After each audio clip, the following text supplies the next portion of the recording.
Hey everybody, welcome to Tip 100 in the 101 Tips to Ace Your Promotional Exam series.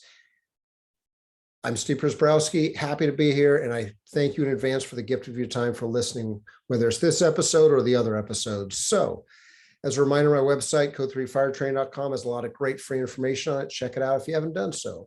And this is based on my latest book from Fire Engineering Books and Videos of the same name, available off their website as well as mine below.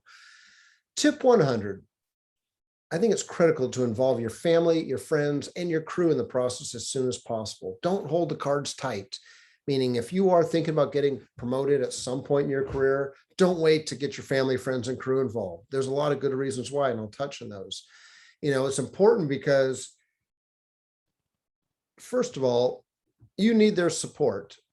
If it's your family or your friends, you're going to probably be doing a lot of studying off duty, or attending classes or doing things to help prepare. So that's going to take some time away from your family and friends. You want to be very upfront that, hey, you know what?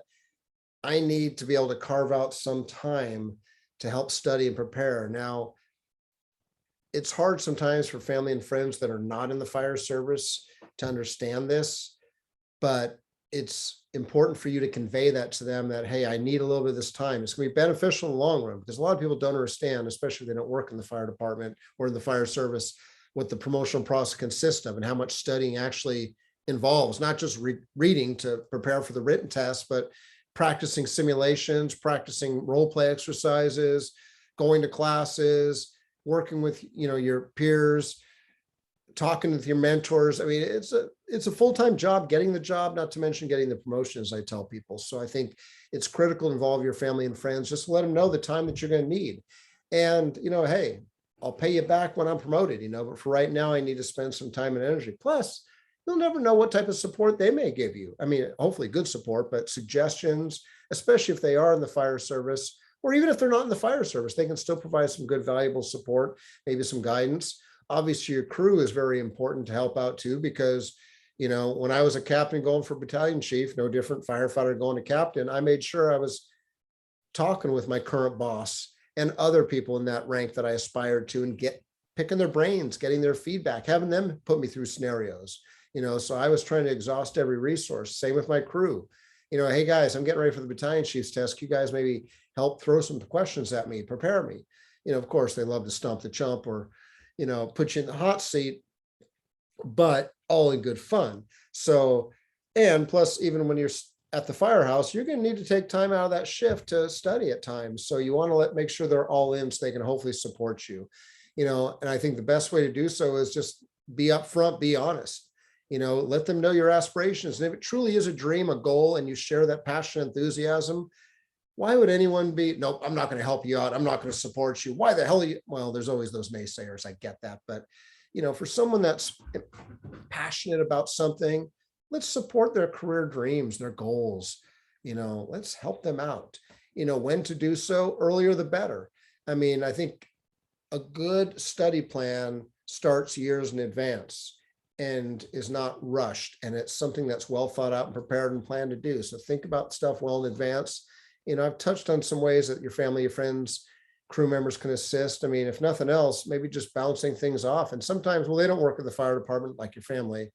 And you know what? That's okay. Sometimes the best feedback may come from someone that doesn't work in the fire department.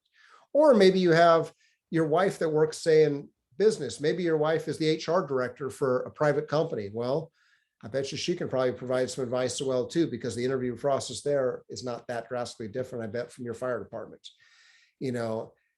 How they cannot assist or support you? Well, obviously, if you hold things back or if there's animosity there, they can maybe try to derail you or prevent you. And I hope that doesn't happen. But you want good, honest feedback and you want good, honest support because, again, when you get that promotion, you hope that your family and friends are still there, not to mention your crew, who'll be your past crew, probably more than likely. But you want those relationships there.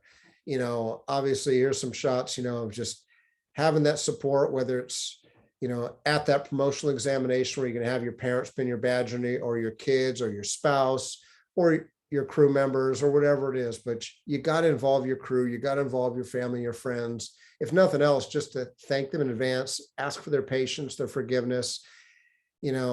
and let them know that you're going to be an absentee to a certain degree individual for the next handful of months. And you know what? Hopefully they get that, you know what, this short sacrifice for say the next year or so, if I get the position, is going to be paying off dividends for years to come, maybe with the extra pay, the extra benefit. Don't tell them about the extra stress and headaches, but they'll figure that out soon enough. But anyway, involve them. Hey, well, it's you that has to be the one to successfully demonstrate to the Raiders and the fire chief that you have what it takes to get promoted.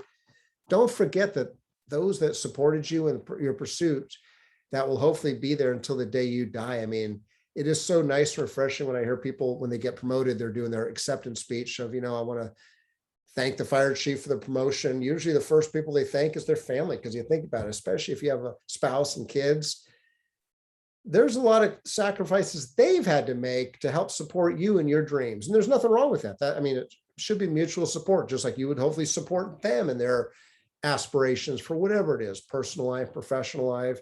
But make sure you don't alienate your family. Communicate, make sure they're on board, because the day you retire and your fire department family is no longer there, don't get me wrong, they're still there, hopefully. But when you're off the job, it's hard to stay in touch, even though there's retiree associations and I know little cliques and everything else. It's like anything else. It's hard to stay engaged, especially when people move away and everything else. Even with the internet, it makes it easier with social media, but still not the same, because a lot of people move away. But anyway, you hope your family's still with you. So as always, thank you very much for the gift of your time. Till the next episode, be safe, and we'll see you soon. Have a great day.